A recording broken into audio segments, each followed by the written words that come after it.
also have the honor of presenting Ed Edwards for induction into the Hall of Fame.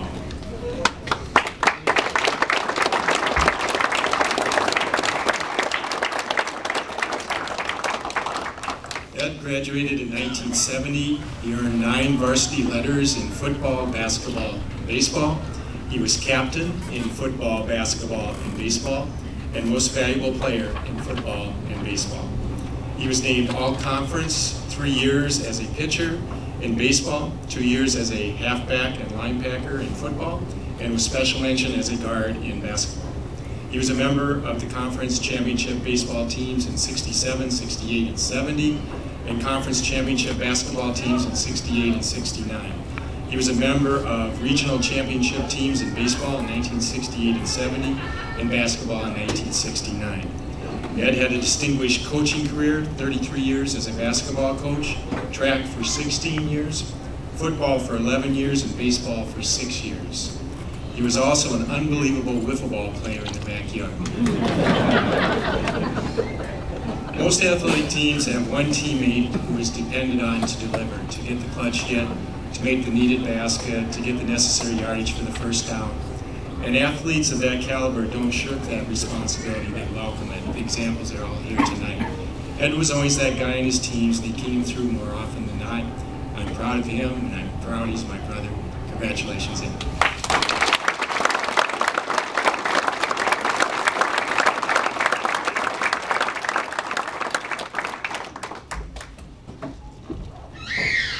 Thanks, Terrence. That was great. Well, I also want to thank the Hall of Fame committee. I mean, it's just a difficult job that they do. And to think of all the thousands of athletes that went through Dodgeville, and I'm going to be on that wall. Oh, sorry. You can laugh, it's okay. I'm just an emotional guy, that's the way it is. You know, there's only, what is it, 26 inductees so far? You know, and to be one of the first 26, that's even a bigger honor for me. And I just love Dodgeville, I always did, except when he played them when I was at Darlington. Now, I want to thank a lot of other people too, and I'm going to forget somebody, but please don't be offended by that. I want to thank my teammates that I played with over the years. As a coach, you know that if the team is successful, then you get individual honors, and that's why I'm up here tonight. There's no question about it. Now, many of you don't know, I had a lot to do with the 1967 cross-country team winning the state championship. I know you're laughing, you're stunned, but it's a true story. When I was a freshman, I played football, so did Vince Lease. And they used to just line up people to go square off against each other, block each other, tackle, whatever. And they didn't look at size or anything, so I came around the line, here comes Vince the other way. Vince was 115, I was 180. It wasn't pretty. Vince never went out for football after that. They went out for cross country and they won the cross country state championship, so I want to take a little credit for that.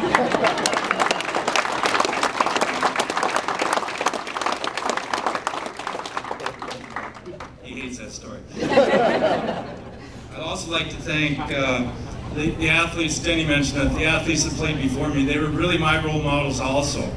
The 64 state championship team, I was a 6th grader in our living room, jumping up and down, touching our ceiling as they beat Milwaukee North that night. I'll never forget that till the day I die. And just to watch those guys and how they acted was a really inspiration to me, and I wanted to be like them. And sports meant a lot to me because of them. Now, Denny Brown, he also played before me, 2 years before me. Now, I was a 6th grader, and he was an 8th grader. And Coach Buck brought me up to scrimmage them one time. And I know it's hard for some of you to believe that know me, but I was kind of cocky. So Denny was telling me tonight, I didn't remember it exactly, but he thought I forgot about it. No, I didn't. Apparently, somehow I stole the ball from him, which never happened, and so he knocked me into the stage. And he said, "Don't be so cocky anymore." So I learned from Denny too. I'd also like to thank my brothers Terry, Curtis, and Doug, whenever you went by the Edwards house, there was a game going on. I don't care what it would be, wiffle ball, we played it by the hours, but football, basketball, you name it. Now we had a next door neighbor, she didn't like us.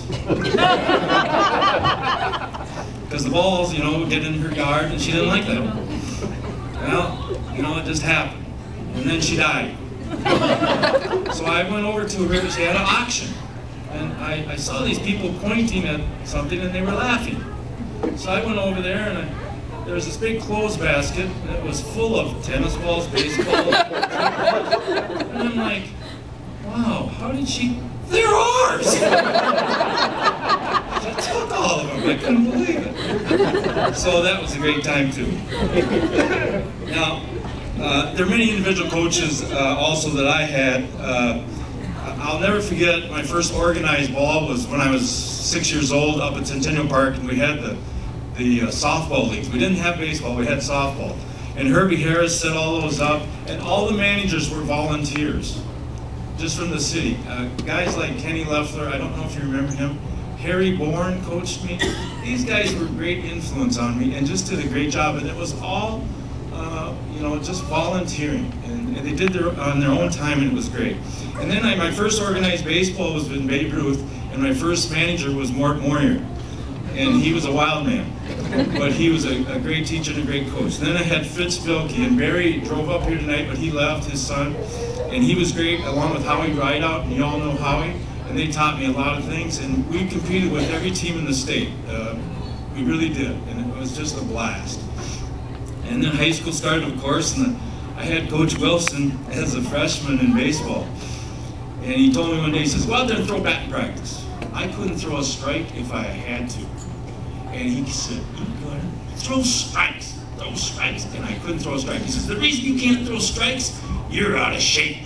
Your legs are out of shape. So I ran for an hour and a half after that. Every time I threw batting practice after that, trust me, I threw strikes. Then in the summer we had the great coaches, Kenny Stevens, Ralph Evans. I mean, these guys were all donating their time, just great coaches. And then of course got the home talent, and here's the guy right here. He's still coaching.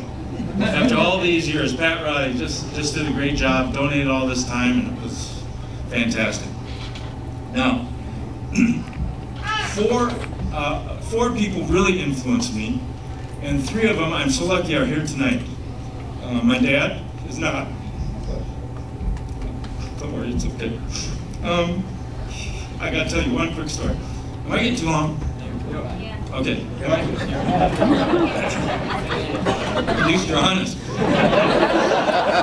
My dad was always very supportive, and of course the Edwards boys couldn't do anything wrong. My dad was a little vocal at times, as you well know. Some of you know. But when I was in first grade, he took me to the hardware store, and he's gonna buy me a baseball glove.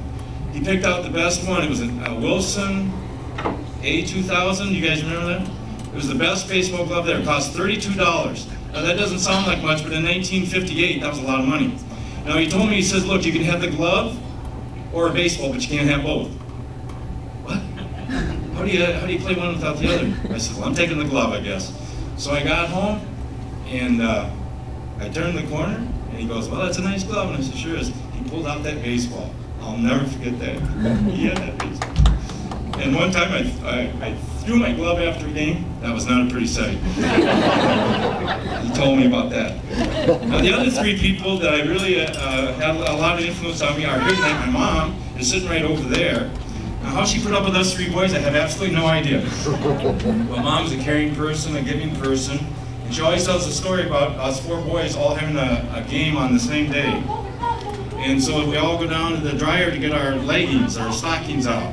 And there'd always be one or two missing. Mother, where are those stockings? I put 8 in there. There should be 8 in the wash, 8 in the dryer. Well, there was only 6, Mother. I put 8 in there. Poor Mom. I think Curtis hit him. That's what I thought.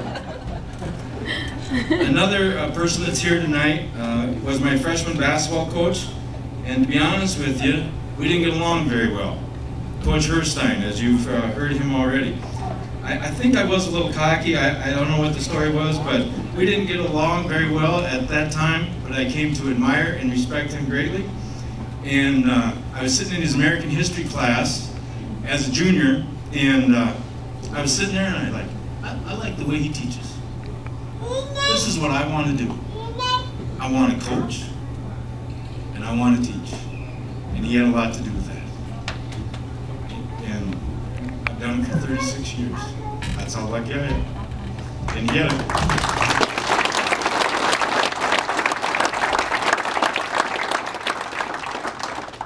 then of course when I started to organize basketball in 6th grade, I had the guy from South Dakota too. And he really had a knack with me.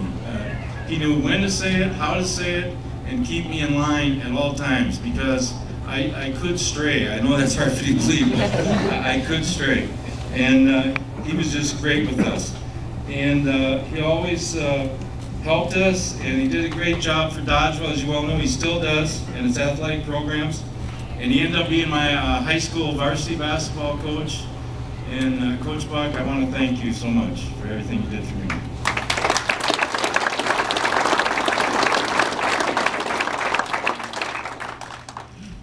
Well, that's all I have, but I am so thrilled to be here and so honored. Thank you very much.